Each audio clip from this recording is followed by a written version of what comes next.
Olá, meus amigos, sejam todos bem-vindos a mais um encontro com a língua portuguesa. Hoje o tema é numeral. Estamos na morfologia, estudando classes de palavras e, entre elas, numeral. Parece tema de matemática, mas não. É a hora em que a língua portuguesa vem e regra usos em que os numerais estejam envolvidos. Como que você diria, por exemplo, é, Papa João Paulo II? Mas e se fosse o rei Luís? Luís XV ou Luís XV? Como que nós regramos? Então é aí que entra a língua portuguesa nos números. Ou seja, até na hora de usar determinadas palavras, você tem um controle de quando é um ordinal, quando é um cardinal e assim por diante. É nessa hora que português e matemática dialogam. É óbvio que número é ambiente total da matemática, mas há certos usos em que a gramática nos traz regras para você aplicar em determinados contextos. Não é, né, o tempo todo, é um capítulo com baixa quantidade de questões, mas vale a pena ter essa visão do conjunto. Vamos lá? Vamos iniciar a aula então de numerais, classe de palavras que traz quatro tipos, né? Quatro tipos de números. Vamos lá. Primeiro observar então que nós estamos na morfologia, parte gramatical que estuda as 10 classes de palavras, com destaque hoje para o numeral. Sabemos que os numerais, bem como artigo, pronome e adjetivo, se vinculam a um substantivo. Essa é a natureza primordial. Então, o numeral, ele tem esse pressuposto de quantificar, ordenar, fracionar, multiplicar um substantivo, um valor de substantivo. E é óbvio que você tem nessa relação uma relação de concordância de gênero e número. Então, nós temos o numeral, parceiro dessas classes que se vinculam a um substantivo. Ele está, né, nessa mesma flutuação de uso. Quando acompanha um substantivo, lá na sintaxe é simplesmente um adjunto adnominal. Mas é claro que o numeral pode substituir um substantivo e aí você tem uma ampla abertura de funções sintáticas, todas as que um substantivo se permite. É lógico que o numeral, a natureza dele é de acompanhar um substantivo. E nesse acompanhamento ocorre a concordância de gênero e número, tá bem? Entre os numerais temos aqueles que expressam exatidão de quantidade, os cardinais, aqueles que botam ordem, os ordinais, e os que dividem e multiplicam, né? Os fracionários e multiplicativos. Tudo isso nós desenvolvemos grande intimidade no ambiente escolar, amando ou odiando. A minha memória traz assim o frescor da matemática, né, como grande problema, e a análise sintática, né? Quando você tem um período da vida escolar em que há muita análise sintática, você tem esses dois momentos de oposição à sua vida, né? É a hora que a análise sintática e a gramática se unem para ir contra os alunos. Mas eu diria que, né, há boas lembranças também. Hoje, por exemplo, aquilo que no meu dia a dia, né, eu uso muito número, gosto, acho legal para organizar a vida, a parte financeira, administrativa, né, precisa ter alguém que faça isso. E aí é bacana porque os números ajudam, o computador é outro facilitador, e isso nos permite um controle muito interessante, né? Os números ajudam, bem como as letras. Mundos diferentes? Muito diferentes. Muito diferentes. Vamos dar uma olhadinha aqui para falar essa parte cultural, né? Porque a gente tem essa relação com os numerais romanos, eles existem até hoje, dão uma dor de cabeça para aprender a lidar, mas se você ler como se organiza, você vai ver que não tem grandes dificuldades, né? Com poucas letras, eles criam aí uma forma de representação. Para mim, né, todo livro que eu tenho, eu tento colocar como se formam os números romanos. Quando começa a chegar ali nos 10 mil, 100 mil, 1 milhão, é aí que complica, gente. Porque tem que colocar uma barrinha em cima da letra e para representar essa barrinha é complicado, você tem que sair pesquisando isso mundo afora, o que não é óbvio, né? Na minha última obra, cadê essa representação da barrinha, né? E é lógico, tudo isso é porque tem baixíssimo uso, mas ainda, né, hora aqui, hora lá, os numerais romanos existem e você deve estar ainda a par dos seus valores, bem como da sua representação. Mas os numerais arábicos, eles ultrapassaram, né, de forma muito volumosa, não tem como comparar. A facilidade dos números arábicos são, né, inconfundíveis. Temos a representação gráfica, não numérica, a representação das letras que representam, então, determinado número, tá bem? Cardinal, eu acho que tá tudo bem, né? Problema ordinal, gente. Vai bem até, sei lá, 40, 50, né? Quadragésimo, quinquagésimo, sexagésimo, até a gente, né? Ele já é um sexagésimo, respeite, né? Agora já tem direito à fila, né? A gente usa esse numeral no dia a dia. Mas a partir do sexagésimo, há uma certa ruptura no nosso dia a dia, né? E por coincidência, nas provas, começa a partir daí. 78, né? Transcreva qual que é a palavra que representa 78, né? 86, 93, aí que você tem que ter cuidado. Então, eu diria, faça leituras de tempo em tempo para manter esses ordinais vivos na memória, né? Os multiplicativos, alguns são usados, muito poucos, né? Você tem ali a preferência pela palavra vezes, em vez de usar sextuplo, né, quíntuplo, nós usamos vezes 5, é muito mais comum, né? E os fracionários que se constroem, quase todos, por meio dos cardinais e ordinais. 1/3, 2/3, né? A combinação forma ali até que a gente abandona essa formação e começa a usar, né? 1/15, 2/15, né? E assim por diante vai se formando os numerais fracionários. E aí, vou ser sincero, aí é com o professor de matemática, né?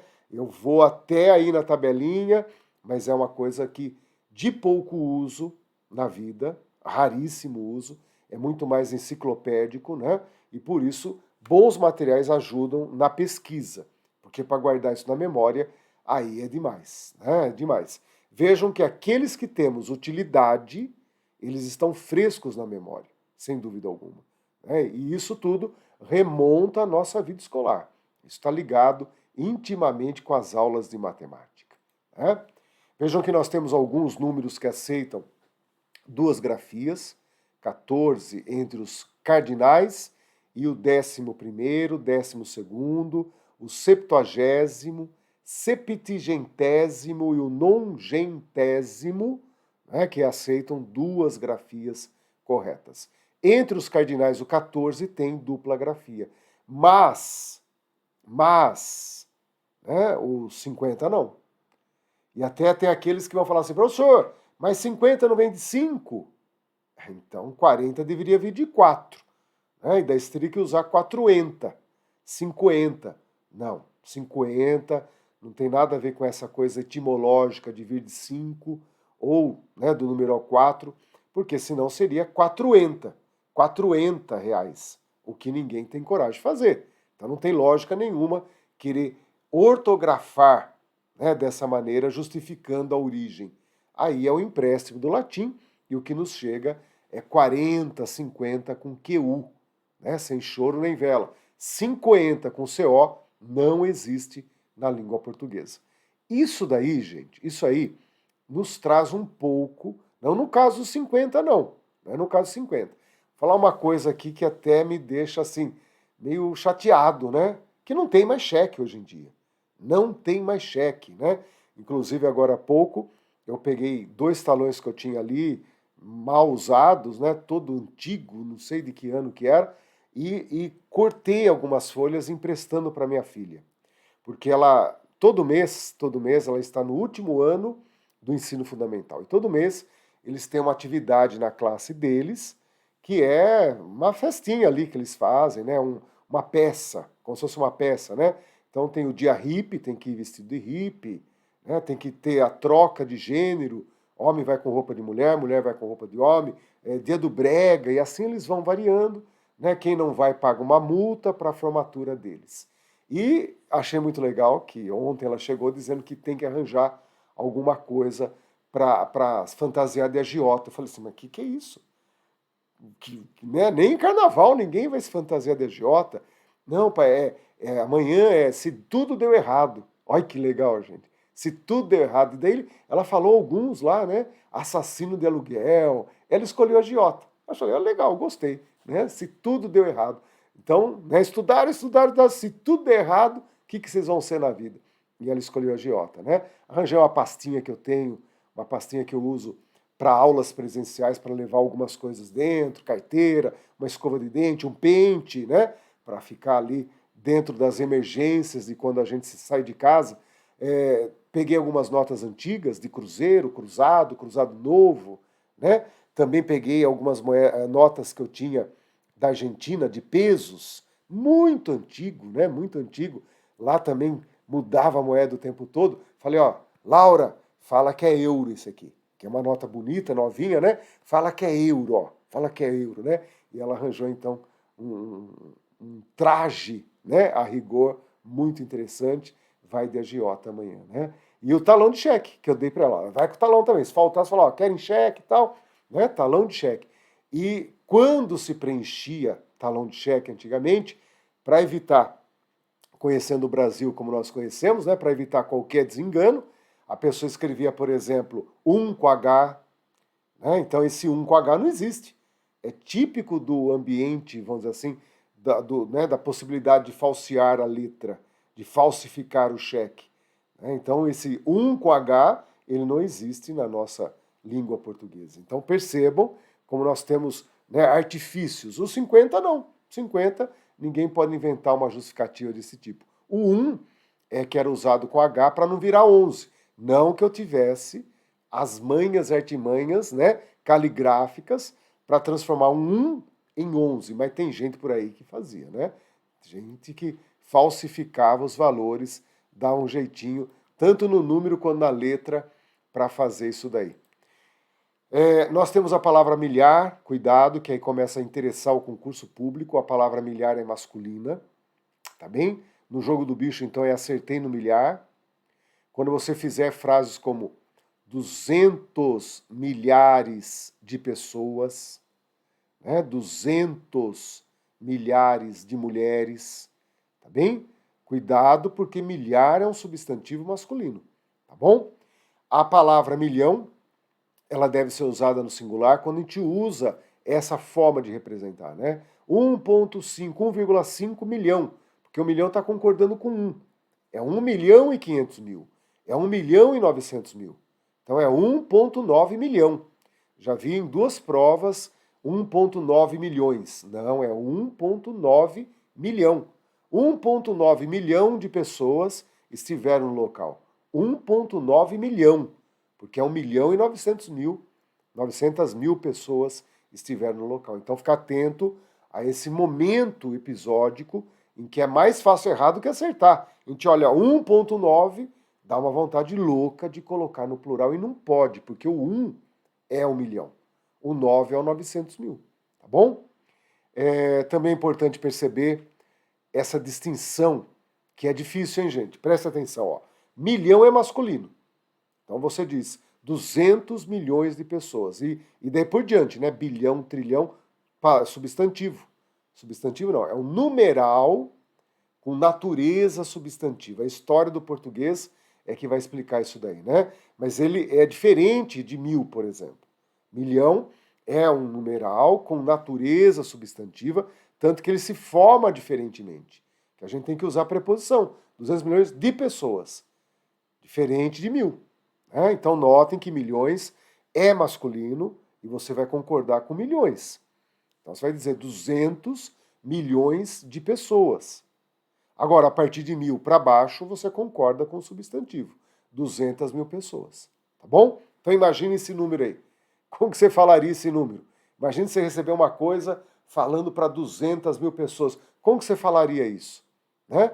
Ah, então havia no local 221 milhões, tudo masculino, 221 milhões, vírgula, 201 mil, vírgula, 322 pessoas.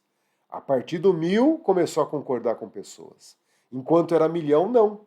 Então é 221 milhões, 201 mil, 322 pessoas.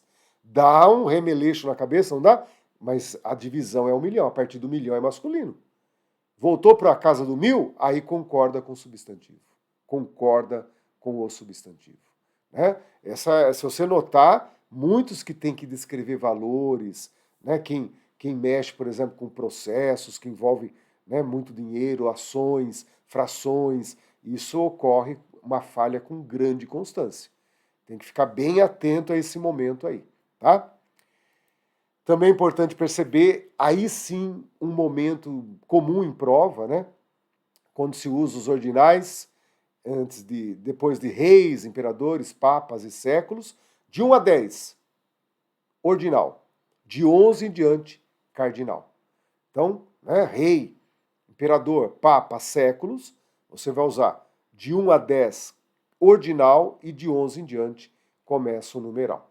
O cardinal, perdão. Então, João Paulo II, século X, Dom João VI, né, observando de 1 a 10. A partir do 11 começa o cardinal. Por isso que a gente fala século IX, século X e século XI. Estranho, né? Século X, século XI. Porque a partir do 11 começa o cardinal. Né? Ah, o rei Dom João VI. O rei Luís XV. Tá legal? Então vejam como é interessante você controlar essa regra. Tá bom? Quando usamos também para atos de teatro, isso já é clássico, né? Os cantos de uma epopeia, os capítulos de uma obra, os tomos de uma obra que se transforma em livros, né? Tomos, então, tudo isso seguindo a mesma regra, de 1 a 10 ordinal e de 11 em diante cardinal, tá bem? Vejam que se anteceder, se o numeral vier antes, você vai ter ali a formação ordinal em todos, aí não separa mais. Então você vai ter a 25ª Bienal, você tem a segunda festa de São Cristóvão, né? A 31ª Conferência Internacional. Vejam como aí, quando se colocou antes, se usa o ordinal sempre, tá bem? E se usar o numeral arábico, aí também vai se usar aquela letra, né, que fica alta, mas em letra menor, mas na parte alta da palavra. Eu, por exemplo, no meu teclado eu tenho, né, no meu teclado eu tenho como representar essa forma de abreviação, né, que segue a escola de quando você tem, por exemplo, coronel, né, não sei se vocês conhecem, geralmente aparece céu, mas o certo seria a letra C e o El lá em cima, com a letra minúscula, né, a letra menor no alto. Né? Marechal, geralmente a gente vê mal, né, mal ponto. Deveria ser a letra M e o AL lá em cima, representando as últimas. Né? Mas nem sempre isso é acatado, isso nem sempre é observado. Mas quando você usa numeral árabe, numeral arábico ou numeral romano, antes você vai colocar aí sempre o ordinal. Na linguagem jurídica, quem está dentro do mundo jurídico sabe disso. Quem não está, é bom saber. De 1 a 9, por exemplo, na enumeração dos artigos, né? De 1 a 9 vai o ordinal. E a partir do 10 é que começa o cardinal. Tem esse detalhe, né? Não é motivo de prova, mas para ler uma citação de lei é legal que você saiba que até o número 9 será ordinal. Então, artigo 7º, artigo 8º, artigo 9º, artigo 10. Artigo 10. Há essa quebra, né? Ah, olha aí, gente, um problema de classificação que interessa ao concurso público. Nós temos na língua portuguesa a palavra uma, que pode ser um artigo indefinido, pode ser um pronome indefinido e pode ser um numeral. Numeral cardinal.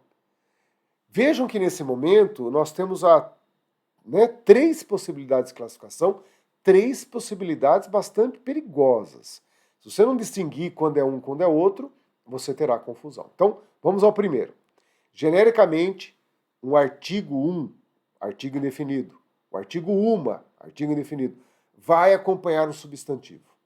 É o uso geral, é o uso que você deve entender como o corrente. Li um livro novo, fui à banca, peguei um jornal, né? Encontrei uma pessoa na rua e perguntei para ela.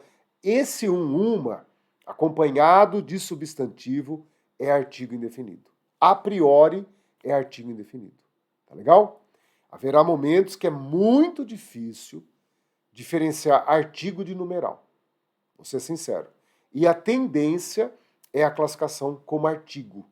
Tá bom? A tendência é a classificação como artigo. Daqui a pouco nós vamos refletir alguns meios de tornar o número e não o artigo indefinido. Então a grande briga, gente, é entre o artigo indefinido e o numeral cardinal, uma. Por quê? Porque quando usamos o pronome indefinido, vejam ali, ó, tive sorte de encontrar um que me mostrou o caminho. Ah, eu estava lá na cidade, não conhecia nada, não conhecia ninguém, tive sorte de encontrar um que me mostrou o caminho. Esse um, desacompanhado de substantivo e sem dar a noção de precisão numérica. Tá bem? É um qualquer, é alguém. Esse sentido é indefinido, esse sentido é desacompanhado de um substantivo. Porque se tivesse um substantivo, viraria artigo indefinido na mesma hora. Essa é a marca registrada do artigo indefinido. Ele indefine um substantivo. Então, o artigo indefinido sempre grudado em um substantivo. Para criar o contraponto, o pronome indefinido é exatamente o contrário. É a ideia da indefinição sem o acompanhamento do substantivo. Pronome indefinido sem substantivo. É nessa hora que a gente tem, geralmente, frases em que você vai criar um paralelismo entre o pronome indefinido um ou uma e o pronome indefinido outro, outra.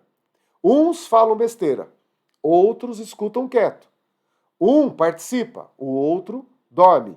Então a gente tem geralmente um e o outro criando essa parceria para ajudar na identificação do pronome indefinido. Mas aquilo que marca o pronome indefinido é a ausência de um substantivo. Isso é muito importante, distinguindo o artigo do pronome indefinido. Agora, o numeral, gente, é aí que a coisa pega. Por exemplo, havia 10 livros, mas pegou apenas um livro.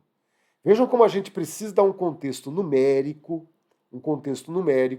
para que a ideia de um número prevaleça. Se eu não tenho essa ideia de havia 10 livros, mas ele pegou apenas um deles, né, um livro, se eu não dou esse 10 livros antes, voltava a ser a frase primeira, aquela com artigo indefinido. Então vejam que luta para se criar o valor de pronome, aliás, de numeral cardinal. Às vezes usamos palavras como o apenas, o só, somente, para dar a ideia da unidade. Mesmo assim, não é óbvio. Então vejam aqui uma pequena reflexão, né? Nem sempre a distinção entre numeral e artigo indefinido é possível fazer. Palavras como só, somente e apenas reforçam a intenção de usar numeral. A intenção, porque não há nenhuma garantia. Tá? Há também algumas construções em que a marca de numeral é evidente, é inquestionável, com a medição de hora, de medidas, né? Relacionada, por exemplo, a tempo, a espaço, a dinheiro, R$ 1. Né? Então vejam que quando usamos dessa maneira, não há dúvida. Naquela época eu ganhava só um salário mínimo. Você sabe que é um salário, é número. Né? Conhecer essa cidade há 1 ano. Você até me fala quantos dias. De tão clara que é a ideia de 1 ano aí como número e não como indefinição. Correu só 1 quilômetro. Acostumado a correr 2, só correu 1. Aí a gente tem a concretude da medição, tempo ou espaço, e tudo flui a nosso favor. Né? Ganhou R$ 1 milhão, olha lá, com valores. Aí fica muito fácil entender que o 1 é numeral. Tá bem? Ah, que horas começa a aula? A 1 hora da tarde. Aí é numeral. Você olha no relógio, está o número 1 lá. Aí é numeral. Mas tirando esses lugares em que contextualmente há uma marca que evidencia medição, quantificação, tirando, gente, a tendência é virar artigo indefinido. Ah, fui na geladeira, comi um bolo, tava lá um monte de colchão, peguei um colchão, dormi, sabe? A ideia predominante é a ideia de artigo indefinido. Ou seja, há uma fronteira que a gente não tem a clareza de artigo indefinido e pronome indefinido, e a tendência geral é classificar como artigo indefinido. Na vida prática, isso pouco influi, mas se cai numa prova eu tenho que entender que o numeral é como se ele entrasse devendo. É como se ele tivesse o déficit, no caso do uma, né, prevalecendo o artigo indefinido como classificação mais geral. Né? Ah, chegou um professor novo. É um artigo indefinido. É estranho dizer isso para vocês, mas a noção numérica só prevalece com clareza e de forma inquestionável quando você tem um contexto que ajude a dar a noção de quantificação, a ideia de exatidão que o número pressupõe. Tá bom? Vamos observar agora, gente, uma questão que exemplifique isso. Olha que legal. Se os ministros da Fazenda de Israel e do Irã se encontrassem num almoço, o vocábulo num é formado pela contração da preposição em com o numeral um. Sacaram? Ó? E toda a situação hipotética de conjectura que há nesse trecho, né, não é numeral, gente. É o artigo indefinido. Na prova seria uma alternativa completamente errada. Né? Então, essa é uma questão do Sebrasp, se a gente pensar na banca Sebrasp, questão rara de numeral, né? É muito difícil a pessoa invocar um numeral, mas estão percebendo que há alguns pontos que você pode e deve dar atenção aos numerais, tá bem? Então fechamos aqui o encontro de hoje. Caso vocês tenham alguma dúvida, inscrevam aqui, mas o numeral é aquela lição que eu chamo de enciclopédica, ilustrativa. Você não pode também, né, deixar de conhecê-la, mas não estudar como estudamos crase, regência, concordância. Há capítulos que nós verticalizamos e damos continuidade agora e sempre. E há outros que você, de forma muito rotativa, espaçada, revisa, só para manter os pontos em que há regras, em que há dificuldades, que há recorrência em prova, para que tenhamos ali uma lucidez caso ocorra, né, aquilo que ninguém espera, o numeral numa prova, tá bom? Notem que os numerais ordinais sempre são interessantes pela nossa ignorância de não usá-los e não saber as suas formas de representação. Então, é aquilo que devemos manter vivo na memória, tá bom? Obrigado pela companhia. Qualquer dúvida, escrevam aqui nos comentários que eu volto com certeza para conversarmos sobre língua portuguesa e sobre numeral. Um abraço a todos e até a próxima.